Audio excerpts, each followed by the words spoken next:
Okay, so I've decided I'm gonna leave this take on the Backrooms up, but I still have so much more I want to say about the movie. But then again, one of the problems that I had with filming this video is I waited too long to make it. I think after I watch a video or I play a game, I have to immediately review the game or, jot down structured notes to have prepared for a proper video, because I do think this was a phenomenal movie for me, and a lot of the things that Kane just did with the movie and a lot of attention to detail and the cool things about the set. I talked about how they built the set and everything, I think, in the video very briefly. But as I'm watching others' videos, they're pointing out things that I recognized and I wanted to add into my video, but I wanted to get a review out because I was like, you know what? I did it, but just like the Backrooms, if I keep trying to remember what I just watched, it's going to come back in echoed forms, and it's not going to come back to the highest degree that it can as the take before it. So I'll just leave my take, my little metaphysical, psychological take that I think I'm mostly focused on with the movie. But there were a lot of aspects, a lot of cool shots that were taken.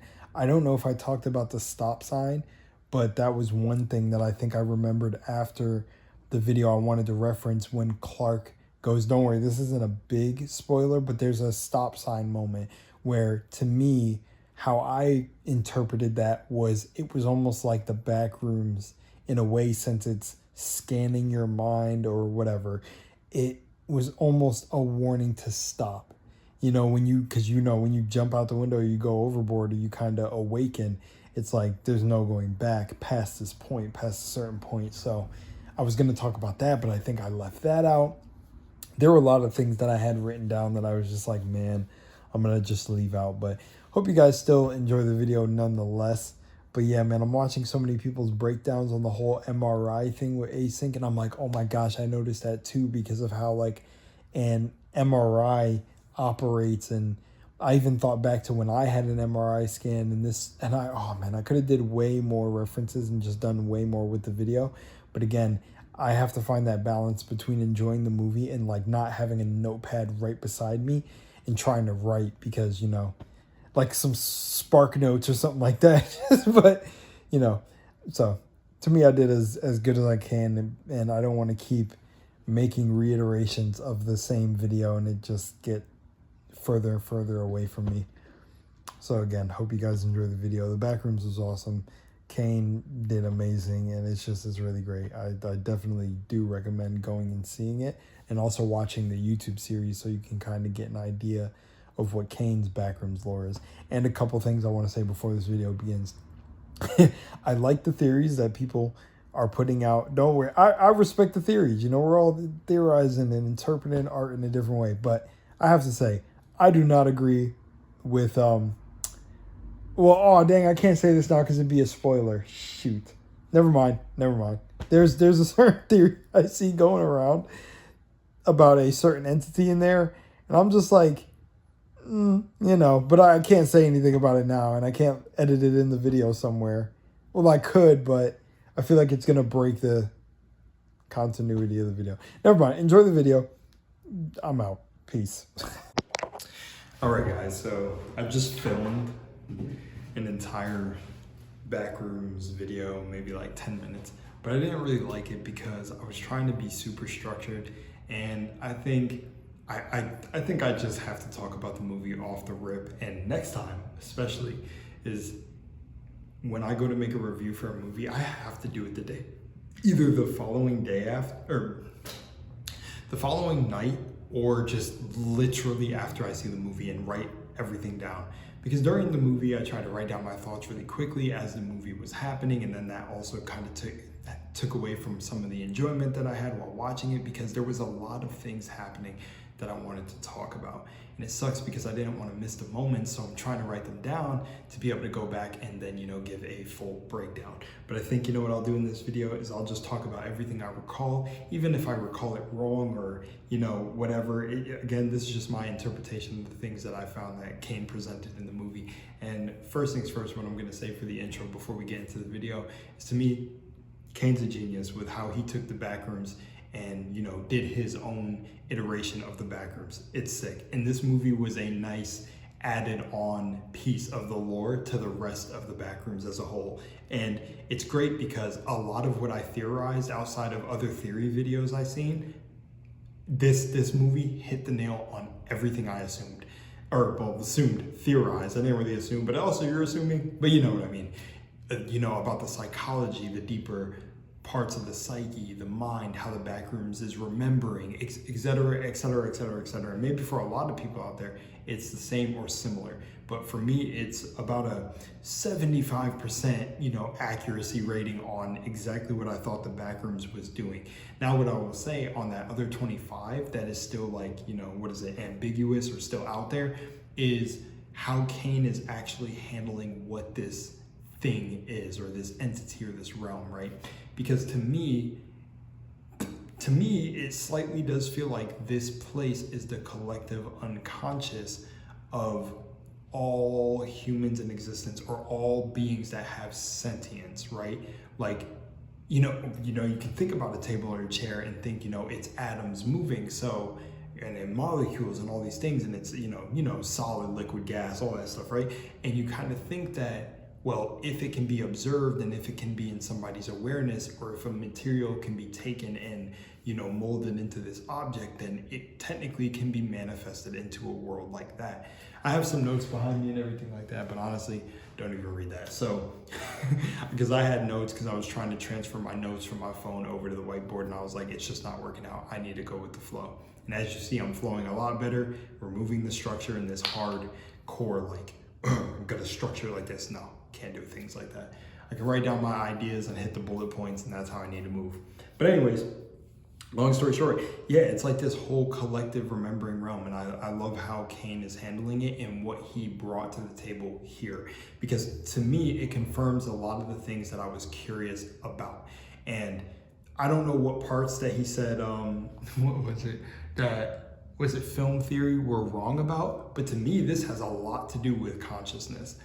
And we can get to that in another part, but let me just go through it. So after this point and everything, we're gonna have some spoilers. So just warning you now, if this is the intro, timestamps will be below. Gonna give spoilers. I'm even gonna say spoiler warning when you get to this next part. I'm gonna start it off saying spoiler warning, but right off the bat, do I suggest seeing the movie? Heck yeah, you should definitely see the movie. It's a really good movie. And it, again, I think I remember seeing people mad about like it not being this whole different thing. I know people were talking about wanting to see levels and everything like that. And it just cracks me up, because it's like, you don't have to do your own research before seeing a film. Just do what you want, go and see, you know? So people got to be patient with people, because people are just going to do what they want. But at the end of the day, educate yourself on some stuff. This is Kane's iteration and version of the Backrooms. There's not going to be fucking level 0 to 1,000. It's just, we're not doing that. And to me, again, I still kind of find that stuff corny. I talked about it in my SCP video. Not corny. I think it's cool that everyone can like contribute to like a wiki and have that sort of community. But also, to me, some of the entities get out of hand. I've talked about it where it's like, oh, just world-ending entities. Oh, you walk in this room, your skin's peeled, you're screwed. You should never even came to this world. And it's like, that to me is just like, it just goes too all over the fucking place.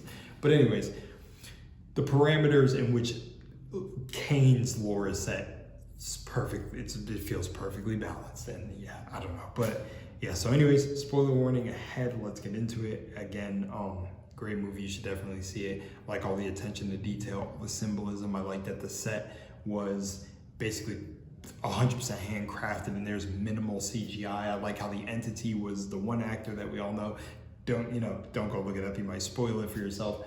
And multiple entities, because there were more than one. But just very cool. And it's just done very well. The attention to detail with the music, the symbolism with the windows, the mind, the doors, everything is really good. But you go see that for yourself. Now we're gonna get into me actually being able to unpack this. Okay, remember, spoilers again, spoilers beyond this point. You have been warned. All right, spoilers. So let's talk about it. The Backrooms was really good. I love how they used Clark as an architect, as soon as I heard architect, it made me think about the architect from the Matrix series and crafting this whole world. And funny enough, he's supposedly supposed to be like a failed architect, but he kind of is a pretty good architect when it comes to mind architecture, because I mean, that dude mapped the Backrooms and to a level, this really is a huge spoiler, but he kind of mapped his whole like demise.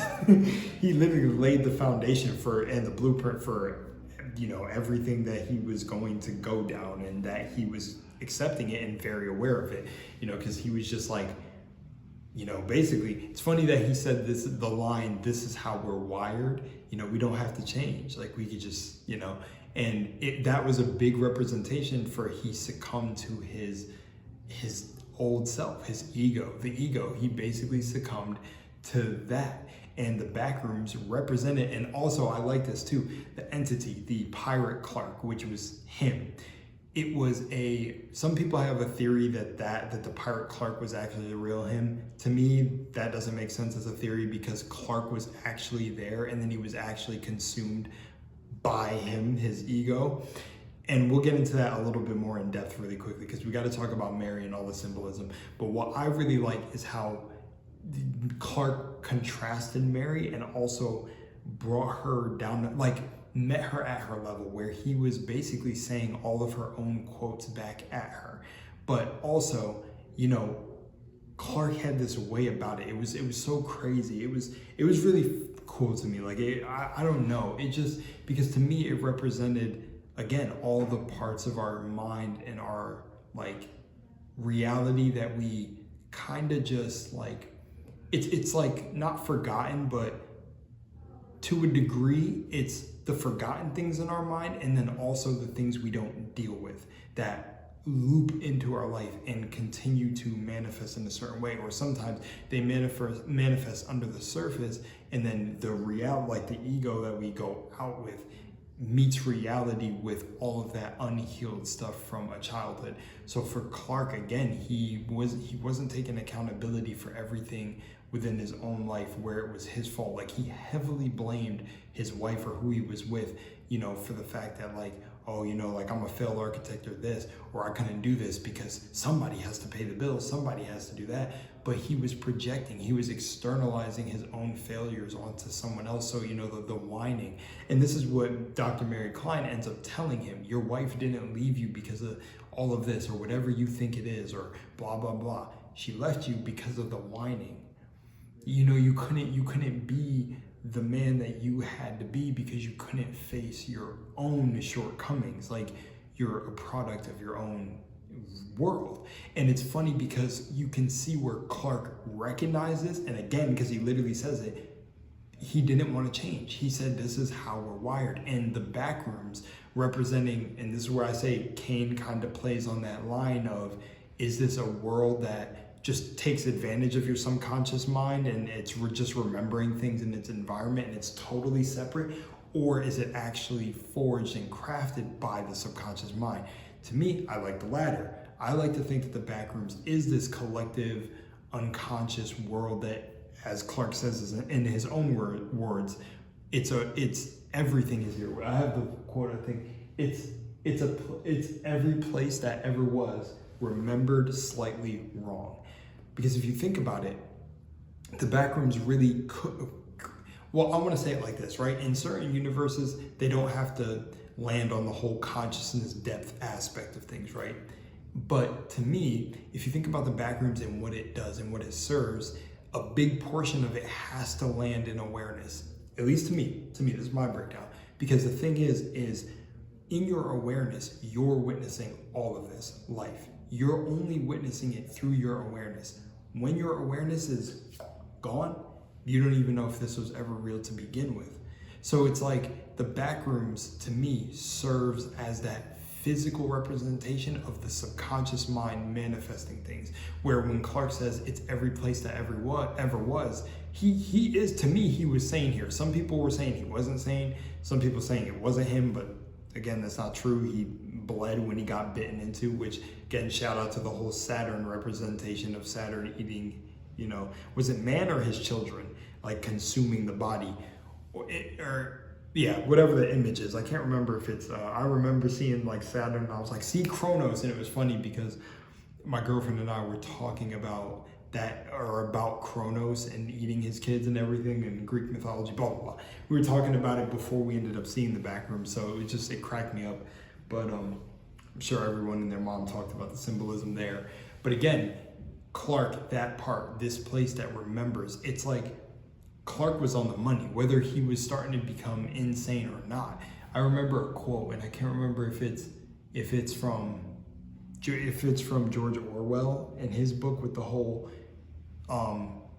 to be sane in an insanely sick society is like the true insanity or some shit. I don't know what the full quote is. Go find it yourself. But it made, to me, to the people that are saying Clark was like out of his mind or he lost it or wasn't really him, to me that wouldn't make any sense, because it had to be him, because it was like he was coming to terms with everything. Like it was like this was a creation of his mind, and the entities, to me this is also why I like Kane's lore, because I don't know if Clark was literally surviving in the Backrooms because that's what I mean. This is why I say the 25% that I'm like unsure of, that Kane kind of leaves up for you to kind of thing, but he already has the ending in mind, is that Clark would survive that whole time with that entity around. Even when Mary was being loud, he choked her out and put her to sleep, and the entity was coming around the corner. So what did Clark do? Did he hide? And also at one part though, he did say you're not supposed to be in here. But anyways, I could go off on that too. At least the biggest thing that I want to stay on is that it has to do with the subconscious mind. And at least how Kane presented it was when Clark finally came to the conclusion that he didn't have to change, and he was like, yo, we're just wired this way. Because he told Mary, like, when he did the whole role play, which was cursed, because they would do like the little scenario role play of Mary being his wife and then him being him and like playing himself and like going through their arguments that they had in their little therapy session. When they actually did it in the Backrooms, and he came to the conclusion where she was like, look, if you don't want to change, stay here then. You can stay. And for me, that was the whole representation of someone who has all the answers right in front of them, or sometimes they go in knowing their problem, going in fully aware of what's kind of going on, and then they just stay who they are. They don't change, they don't alter. They're comfortable in their almost unawareness, their collective subconscious. So then they become a victim to the past traumas and things that they just keep looping on repeat in their mind, which again, that to me was the symbolism for when Clark got consumed by the Backrooms version of him, the pirate Clark, because the Backrooms manifested the version of him that was, the alcoholic, the, won't take accountability, shutting people out, kind of just like using people as well. Because again, that was big symbolism for me too when it came to his two employees, Catherine and Robert or Bobby. He was very like, from the beginning, you could feel that he was just going to use them for his own interest, for his own endeavors, figuring out like, it's very funny. It's just, the symbolism was really solid for me there. Like even when he tied the knot on Robert to go down the thing, again, I want to shout out to the symbolism of going down in the furniture store, down into like, they went into the back rooms and then they went down into a hole. So I like that it's just getting deeper down. And then of course, during the trailer, one of the first trailers and one of the scenes in the back rooms, they shown how, when you remember something, this is also about memory anyways. When you remember something that happened in your past, it's always slightly altered, no matter how sure of yourself that you're remembering this thing that took place. It gets slightly altered each time you remember a memory or something. It gets more and more foggy. But anyways, long story short, these sublevels, so subconscious mind, and that part where he had Robert go down and then film, and the laundry, don't worry, we'll get to that because I have a thing about the laundry, the dirty laundry of the clothes down there. To me, it was like laundry. And I think Robert ended up saying there's a lot of laundry down here. To me, let me just get the symbolism out of the way. For me, is that phrase when people say like dirty laundry? There's actually a song that went viral by Black Bear that was super old, but it went viral again because of this kid doing this dance to it. But it's like, my girl don't want me because of my dirty laundry. It's like the reference of dirty laundry is like, I'm pretty sure like skeletons in the closet, or that's what the artist is alluding to, sort of this idea that you have like baggage, you have this dirty laundry or things undealt with or secrets or things like that, that you're just, that are within you that make you unhealed, or you're not unpacking the laundry and folding it up and putting it away so that you're a whole person. You know, you just leave that dirty laundry there. So when Robert goes down in the hole, he films it. I'm pretty sure he sees the entity and everything like that, and he's like, pull me up, pull me up. When he gets to the top, he tries to get the knot out, but he's like, why is this knot so tight? Like, why'd you tie it like so tight and everything? In my mind, how you see Clark move throughout the whole movie, he never intended on like Robert getting free. Because like, why did you tie it so tight? Why didn't you come with something to cut the rope? Like, or why didn't you come with these things? They're kind of questions you start to ask yourself. And it's like, Clark had no intention of anyone like coming out of there, like, or surviving. He, you know, and that's also shown later on when he delves into a little bit of cannibalism, which someone had a theory that the reason the creatures or the still lifes in the Backrooms were edible, and we'll get into that in a second, when he was like, you can eat them, was because he ate the body of Catherine because her head was in the fridge. We'll get to that in a second, because I want to talk about another part of the symbolism with windows and opening the windows, because he had told Mary, his therapist, hey, like, I opened the window and I'm not coming back. And to me, this idea of a window or a door being open in consciousness is this idea that there's many branching paths. It's like there's many different parallel universes that you can embark on that exist within your body. You just have to open the door. Like, the door is there, the window is there. Are you gonna jump through? Are you gonna go through? And this whole idea of looking through the glass, what was very funny to me is, before we get to that symbolism, is Catherine, which was the girlfriend to the dude who got taken by the entity that Clark basically sacrificed, in my opinion.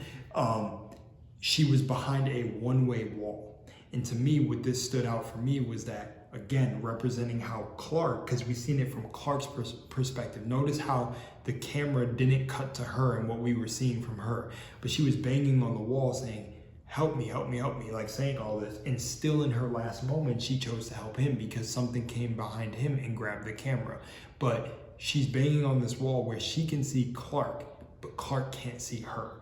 To me, that was referencing how he cannot see anybody outside his own BS.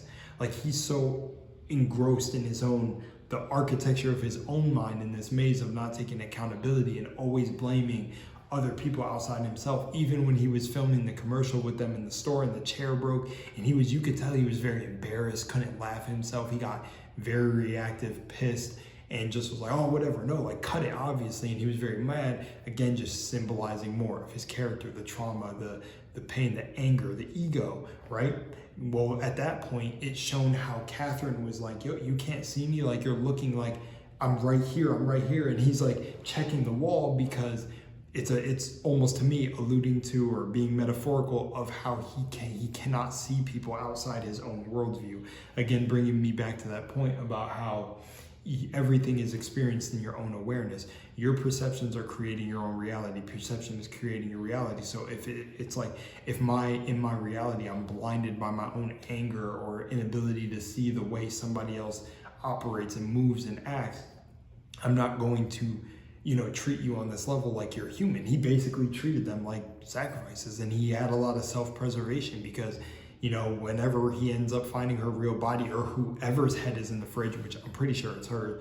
Maybe that's a theory, but to me it looked like it was Catherine's head, I'm pretty sure. He ate her body.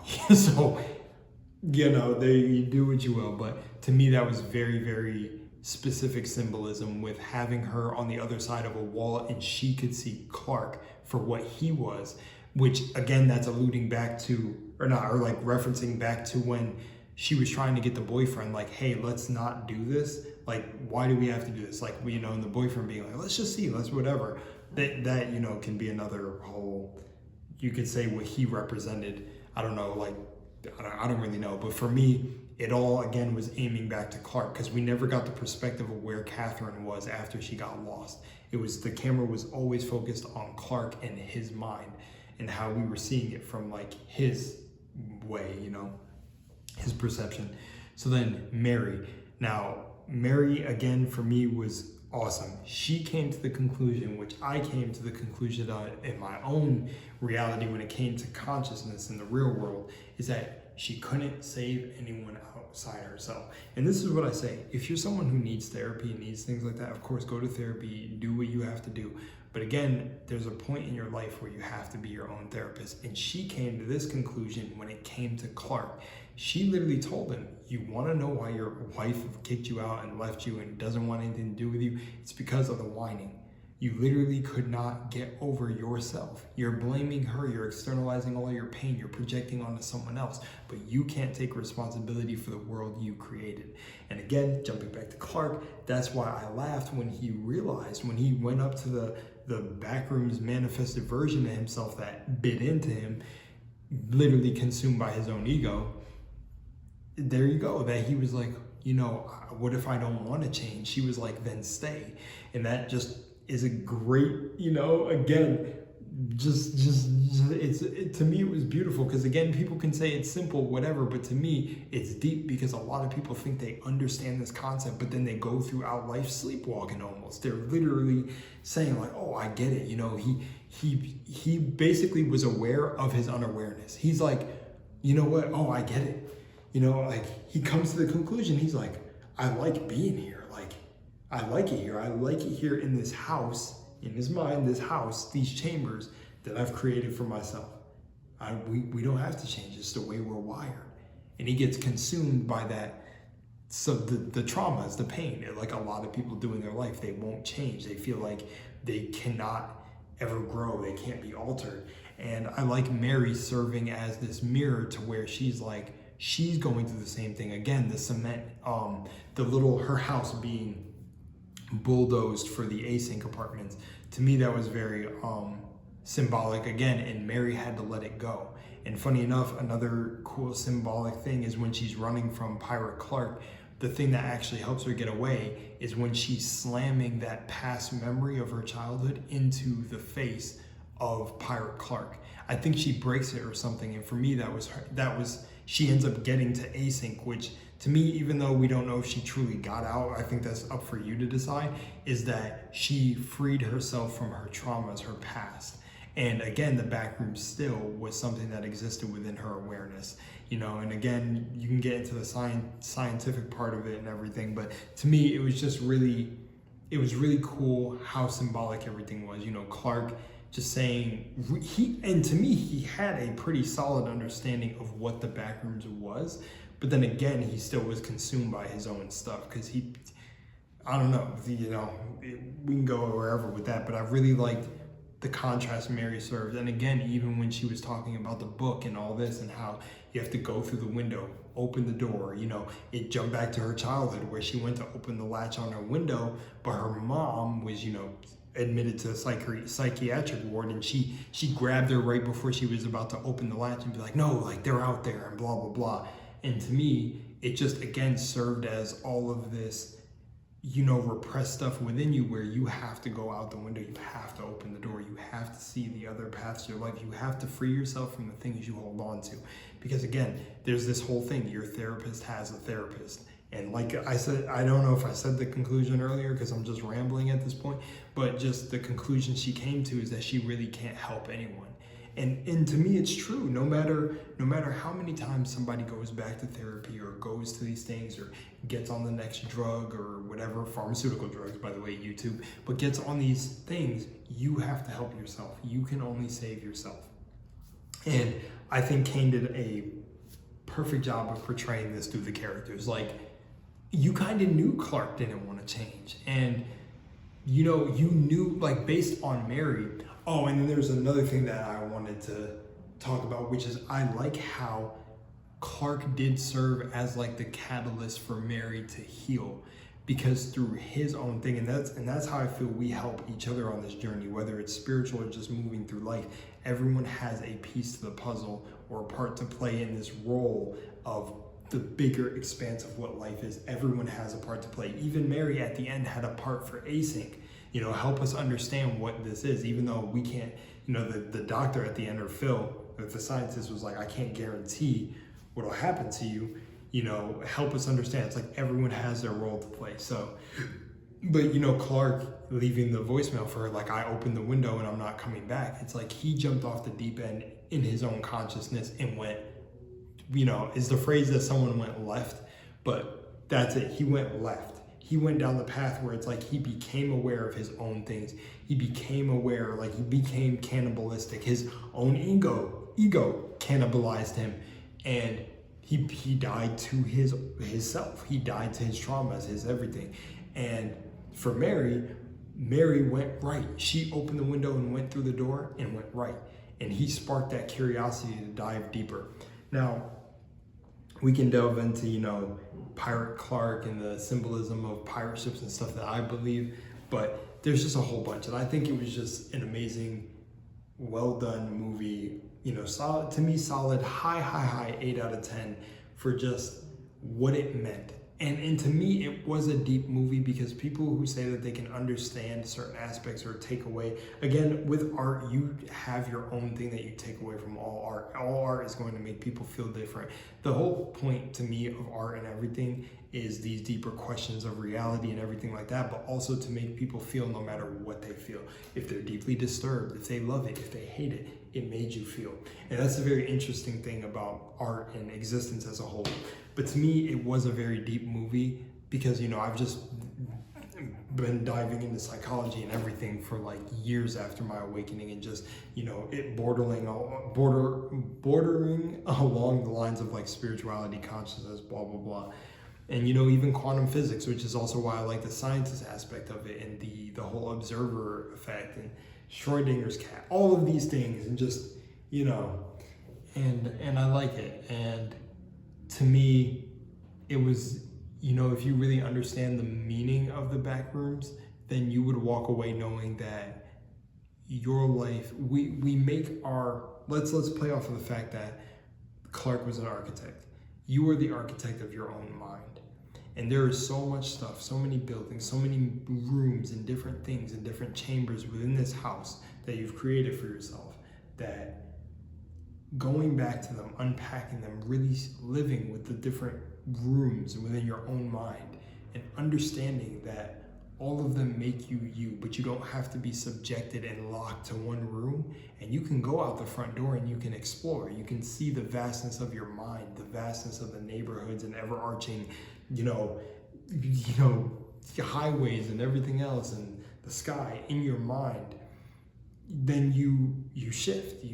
If you understand that you're not locked or subject to one of these rooms, you are a master. Like you master your mind. You're the architect of your own mind. You built this house, but you can live in it and leave, or you can build a new house and live in that, and, you know, have a whole different set of patterns and loops that actually makes you better than the old version of yourself that's constantly trying to consume you.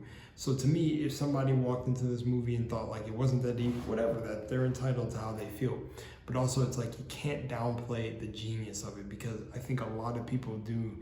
I think even the actor for Clark said he thinks the Backrooms is a representation of, I think, the things that we don't deal with hurting us or not letting go of, or something like that. I can't remember the full quote, but either way, I agree with that. And it's similar along the lines of what I think it represents. I think the Backrooms represents this subconscious mind that is constantly remembering the memories, even when it goes to the Christmas scene, because that was a pretty wild scene with the still life of Clark's wife.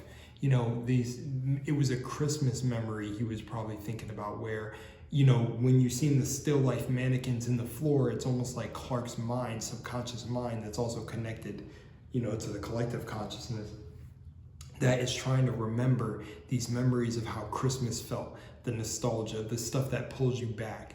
And, you know, it's like, again, Clark locked himself in those memories in that place, because he took the still life with him.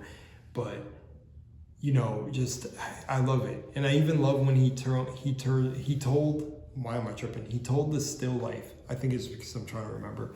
He told the still life version of his wife to turn the lights on, and he said, we're still working on it, kind of representing how he literally did not grow in there. He was like, we're working on it, because in his mind, it's just people do for him. Shooting back to Robert and Catherine when he said, hey, come with me, I have a project I want to work on, and just sent Robert down into that hole. Again, Robert has his own autonomy and things like that, but usually people who are like Clark, who have this big, like, strong ego, they're easily able to prey on people who have a weaker self-concept of themselves because they don't stand up. They don't be like, no, bro, this is stupid. What are you talking about? Or he takes advantage of their curiosity and openness to do things. The girlfriend clocked it. But anyways, nonetheless, that's what the Backrooms represents for me. And this is what I theorized. Literally, I theorized this before I ended up seeing it, that it was going to be this big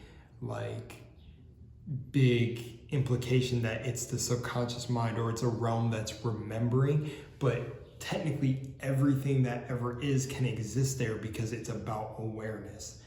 Not entirely what Kane probably means is about awareness, but again, if you look at the real life version of how things are in existence, you're only ever experiencing all of this stuff within this little mind, and then the rest of you is this little neuron suit, and then there's a skin suit on top. So it's like, without the brain, the mind, the consciousness being funneled through it, you don't know what a bottle is, you don't know what this whiteboard is. It's like, it's all being identified, labeled, and identified by you right now. These are hands, these are eyes, these are this. But again, the Backrooms, also, I want to say it's childlike and it's remembering also, because to me, you know how kids just pick things up and put them in their mouth? That's what Pirate Clark to me also represented. It picked up the real Clark and just bit him, because it doesn't understand. It's just watching him. It's mimicking him. So to me, another big thing is how the Backrooms is childlike and it's remembering. And whoever goes in with their mind, and especially if they're a person who didn't handle their trauma, it's mirroring that, as a kid kind of mirrors and takes in its environment from its parents, defining what they become. So Clark's copy in the Backrooms mirrored the worst parts of him, or the undealt with healed parts. Again, anyways, so that and I can go on this forever. It was just a very well done movie in that regard to me. And yeah, and it confirmed a lot of the things that I thought or assumed or theorized going into it. So really good movie, really solid. And yeah, and I'm done. So that's it for me. Thank you guys for watching.